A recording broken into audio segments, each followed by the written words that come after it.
முல்லைத்தீவு கொக்குழாய் கடல் நீரேரியில் மீன்பிடி நடவடிக்கையில் ஈடுபடுவதில் திருகோணமலை மற்றும் முல்லைத்தீவு பகுதி மீனவர்களிடையே தொடர்ந்தும் முருகன் நிலை காணப்படுகின்றது. இது தொடர்பாக நியூஸ் ஃபர்ஸ்ட் சுட்டிக்காட்டியிருந்தது. தற்போது இந்த பிரச்சனை எவ்வாறான நிலையில் காணப்படுகிறது என்பது தொடர்பான தகவல்களோடு இணைந்து கொள்கிறார் முல்லைத்தீவில் இருக்கும் ஒரு பிராந்திய செய்தியாளர் மதிவதனன். வணக்கம் மதிவதனன். வணக்கம் கஜமுகன். இங்கு முல்லைத்தீவு கொக்குழாய் கடல் நீரேரியிலே மீன்பிடிப்பதில் இரு பகுதி மீனவர்களுக்கும் இடையில் தொடர்ந்தும் மோதல் நிலை காணப்பட்டே வருகிறது. அண்மை காலமாக உண்ணாவிரத போராட்டங்கள், ஆர்ப்பாட்டங்கள் என்று நடந்த போதிலும் அதற்கான தீர்வுகள் முழுமையான வகையிலே பெற்றுக் கொடுக்கப்படவில்லை என்றே கூற வேண்டியுள்ளது. காரணம் என்னவென்று சொன்னால், தற்பொழுதும் அந்த பகுதியிலே தடை செய்யப்பட்ட மீன்பிடி வலைகள் பயன்படுத்தப்பட்டு வருகின்றன.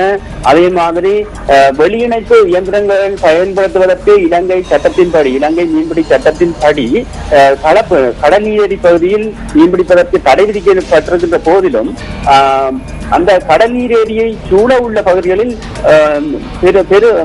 பெரிய அளவிலான இயந்திர படகுகள் நிறுத்தி வைக்கப்பட்டுள்ளன. மீன்பிடி நடவடிக்கையில் ஈடுபட்டு வருகின்றன. இதை என்னால் நேரடியாக அவதானிக்கக்கூடியதாக இருந்தது. இந்த கலப்பு பகுதியை ஊடறுத்து தடை செய்யப்பட்ட வலைகள் விடப்பட்டு இருப்பதனையும் காணக்கூடியதாக இருந்தது. அத்துடன் இந்த கடல் நீரேரி பகுதி ஒரு பறவைகள் சரணாலயம். ஆனால் அங்கே பறவைகளுக்குரிய பாதுகாப்பு இல்லை.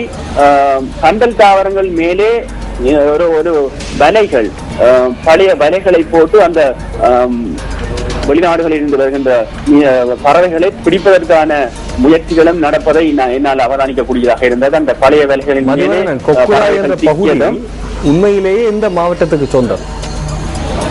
இது இரண்டு மாவட்டங்களுக்கும் நடுவிலே இருக்கின்ற ஒரு திருவண்ணாமலை மாவட்டம், கொக்குழாய் மாவட்டம்,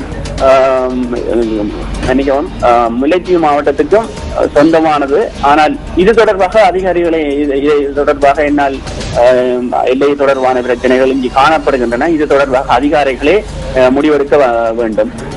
இது எல்லை தொடர்பான பிரச்சனையும் இங்கே பெரிய அளவிலே காணப்படுகிறது. இதற்கும் அந்த கொக்குழாய் பகுதி மீனவர்கள் திருவண்ணாமலை பகுதிக்கு சென்று மீன்பிடிப்பதாகவும், திருவண்ணாமலை பகுதி மீனவர்கள் முல்லைத்தீவு பகுதிக்கு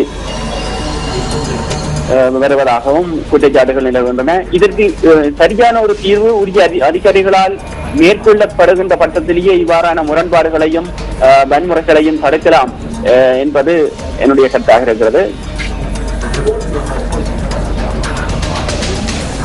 நன்றி மதிவதனன். மிக தெளிவான ஒரு தரவை தந்திருந்தீர்கள். நாட்டின் பல்வேறு பகுதிகளில் காட்டு யானைகளின் தாக்குதலினால் பல உயிரிழப்புகள் ஏற்படுகின்றன. அத்துடன் வீடுகள், வயல் நிலங்கள் மற்றும் பல சொத்துக்களும் சேதமாக்கப்படுகின்றன. தற்போது புத்தளம் மாவட்டத்தில் காட்டு யானைகளின் அட்டகாசம் அதிகரித்து காணப்படுவதாக அறிய கிடைத்திருக்கிறது. இது தொடர்பான மேலதிக தகவல்களோடு நாம் நமது பிராந்திய செய்தியாளர் MA காசிம் அவர்களை இணைக்கின்றோம். ஸ்கைப் தொழில்நுட்பத்தோடு இணைவதனால் அவருடன் நாம் இன்னும் இலகுவான ஒரு உரைநடையை முன்னெடுக்கக்கூடியதாக இருக்கும். வணக்கம் காசிம். வணக்கம் கஜமோகன். புத்தளம் மாவட்டத்தின் எல்லை கிராமமான கருவலக்கசுவ பிரதேசத்தில் காட்டு யானைகள் தாக்குதல் காரணமாக அண்மை காலமாக பல்வேறு அசம்பாவிதங்கள் நடைபெற்ற போதிலும் அந்த வகையில் தற்பொழுது விவசாயிகள் மேற்கொண்டுள்ள வேளாண்மை செய்கை பாதிக்கப்பட்டு வருவதாக தெரிவிக்கின்றனர். குறிப்பாக கருவலக்கசுவ பிரதேசத்தில் 60 ஏக்கருக்கு மேற்பட்ட வேளாண்மை செய்கையை இந்த காட்டு யானைகள் தாக்கி அழித்துள்ளதாகவும் இந்த விவசாயிகள் குற்றம் சாட்டுகின்றனர். இதன் காரணமாக தமது ஜீவனோபாய தொழிலான வேளாண்மை செய்கை பாதிக்கப்பட்டிருப்பதாகவும், இதனால் தமது ஜீவனோபாய தொழில் இவ்வாறாக அழிக்கப்படுவதனால் தாங்கள் பல்வேறு சிரமங்களை எதிர்நோக்குவதாகவும் தெரிவிக்கின்றனர். நன்றி காசிம். நன்றி. காட்டு யானைகளின் அட்டகாசம் இப்போது புத்தளம் மாவட்டத்துக்கும் பரவி இருப்பதும் அதனால் ஏற்படுகின்ற பாதிப்பை பற்றி மறிய தந்திருக்கிறீர்கள். மிக நன்றி.